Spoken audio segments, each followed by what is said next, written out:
we've got the weight of history against us today. Salisbury Cathedral and the cathedral square behind Edward Heath's old house, and it's an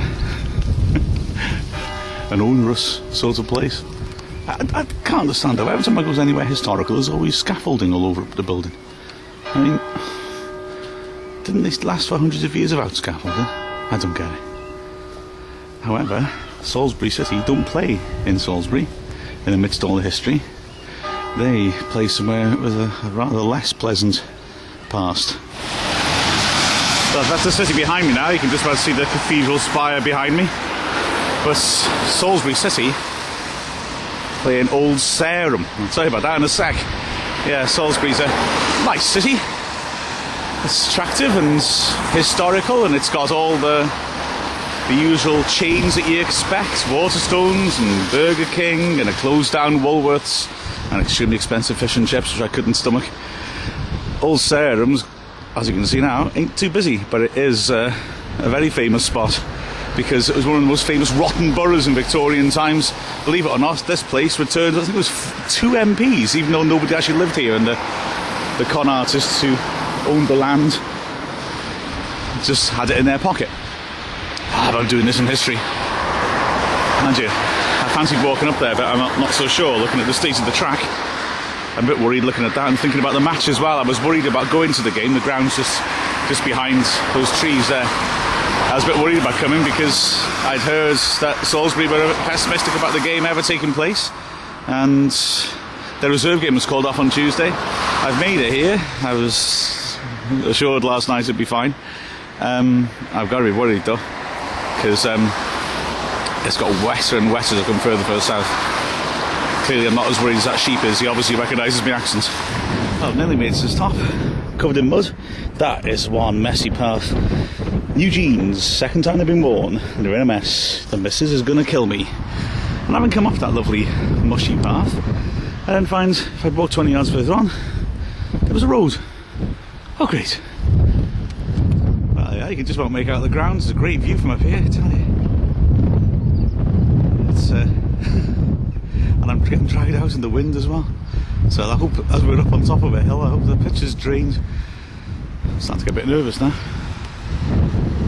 There appears to be some sort of pig convention going on here. At 2:30 there'll be a talk in the hospitality tent number 3 on maximising the potential of your stakeholders, followed by a presentation by Bill Oddie on the wonders of Durawind double glazing. I'll continue in the pattern in conference grounds, birds of prey in the football ground, I suppose to scare off birds that eat the grass seed, although that one's got bird muck all over it, so I don't think it's very scary. Catching, I got one of those as well over the press box. Don't know if it's just to keep people in line, and rushed in too.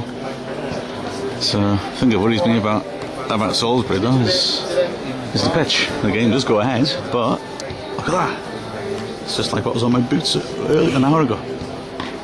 And you can hear the players when they're running off the pitch. I'm squelching their way off, so it should be interesting. I arrived and saw all the officials looking a bit bothered and wandering around, staring at their feet, staring at what was coming up from the ground when they trod on it. So, I think this could get a bit interesting. 4-2-3-1 apparently. Mangan on his own up front, and Mark Jones brought back in to try and play off him with Holden and Baines, so interesting. Let's see how it pans out. So like a bleak vista from a Bergman film, a contemplator's throwing away 2 points in Basingstoke railway station. It was a disappointing goal afterwards, you couldn't believe it. Saunders coming out saying that he was never been his lowest point in all his time as manager of Wrexham. The players are really low. Luke Holden comes out thumping the door and really angry and disappointed, and so we should have won. The pitch didn't make that much of a difference. We played really well as we played for a long time, and missed lots of chances, and that's the first crucial thing to point out. We should have polished them off long before we actually did, and then got the goal, got a man up as well with their player, their centre back sent off, you did get the feeling then that the referee was going to even things up a bit, and apparently that's what they felt on the pitch as well. Having said that, I don't know. Curtis O'Bank looked a bit shaky when he came on at half time.